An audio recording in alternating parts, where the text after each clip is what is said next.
G'day guys, I thought I'd just come on briefly, give you a few moments of encouragement. This is my second attempt. The first attempt there was no audio. Haven't we all heard that before? Anyway, anybody who didn't catch the live that we did on the channel last night, click on our name, God's Land Down Under, and that'll bring up a selection of tabs. You'll see the community tab there, etc. There will be one for videos, one for lives. I'll share the link to the live in the community tab after I put this video up. And just catch up with what happened last night. Now, the reason I say that is because I did the live last night specifically thinking that of all the watches that we're looking at in October, that very first day would possibly be the one that did actually pass.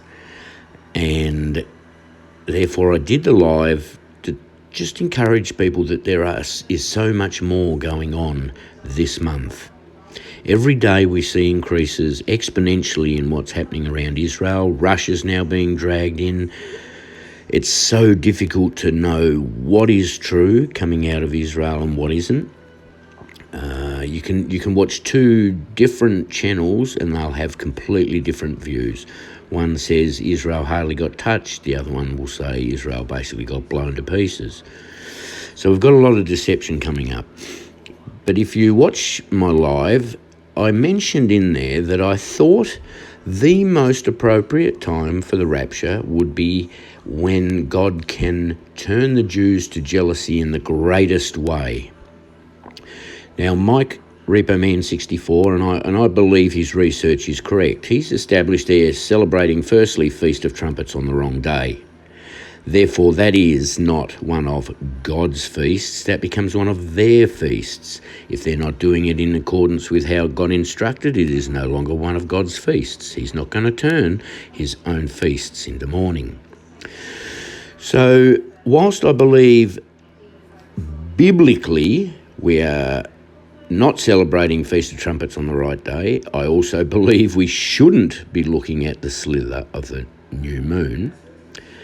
They're my beliefs. What I think is, in order to have the greatest impact on the Jews, in order to turn their feast days into mourning and to really shake them up and make them realise what just happened, it is much more likely that God is going to use a combination of all the traditions that they currently follow that aren't biblical. Therefore, the slither of the new moon, the end of Feast of Trumpets, all of those things, they're converging right now. So a very, very high watch time is both sunset tonight and in Israel, which is about somewhere between 6:19, 6:20 p.m, depending on where you look. And also the sighting of the new moon. Now, they didn't see it last night. What I have noticed historically is that it is usually spotted with about 3.5% illumination. Last night it had 2.5%, so I thought it might have been spotted, but it wasn't. Tonight it has 6.1% illumination. It will be spotted.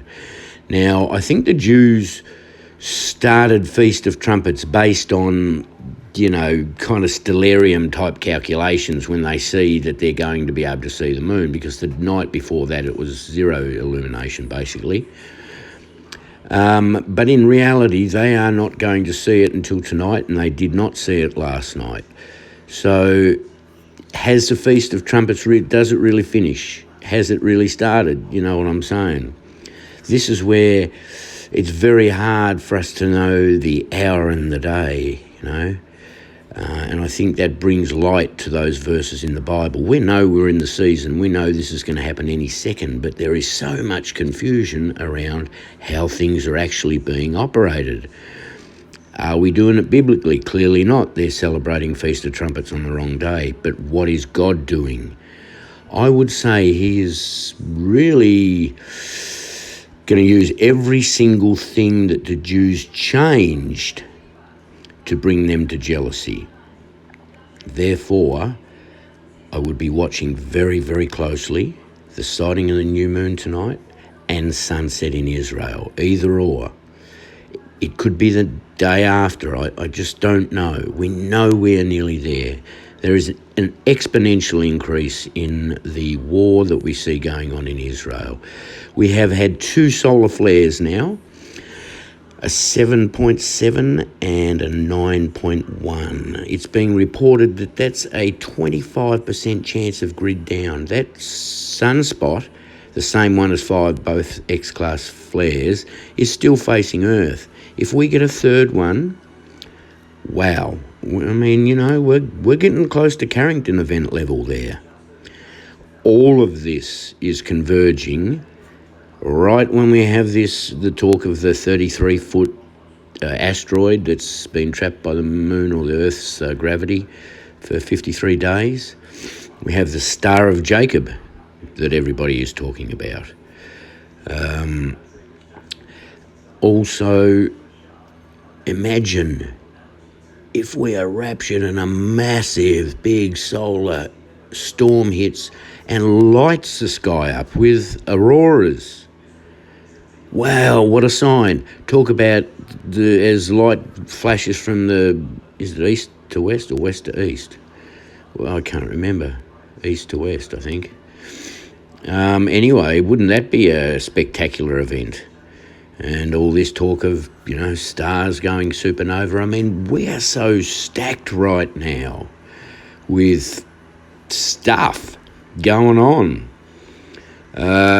Russia, I mean, there's talk that a Russian base has been bombed, and I mean, the hook in the jaw, talk about the hook in the jaw being set.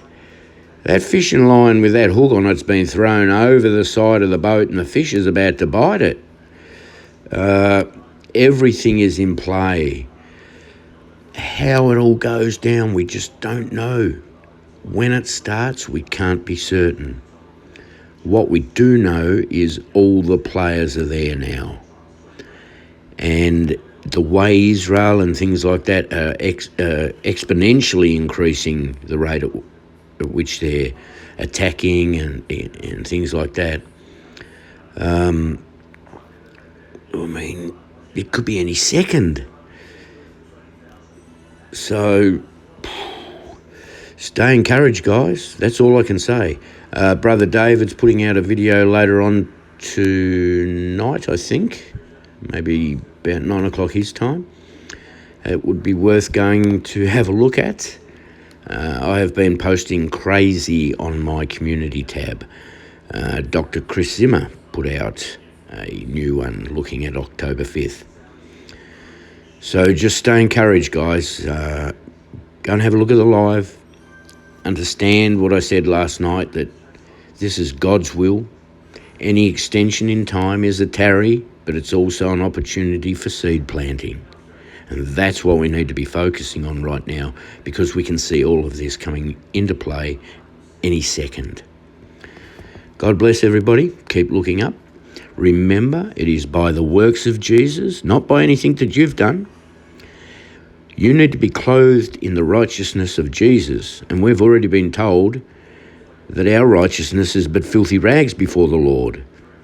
So we do not want to be presenting any of our works or any of our perceived righteousness, because we'll be clothing ourselves in filthy rags, and that's not a good way to be.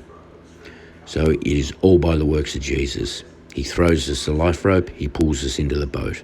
Confess with your mouth that Jesus is Lord. Believe in your heart that God raised him from the dead, defeating death, sin, and the grave, and we are saved.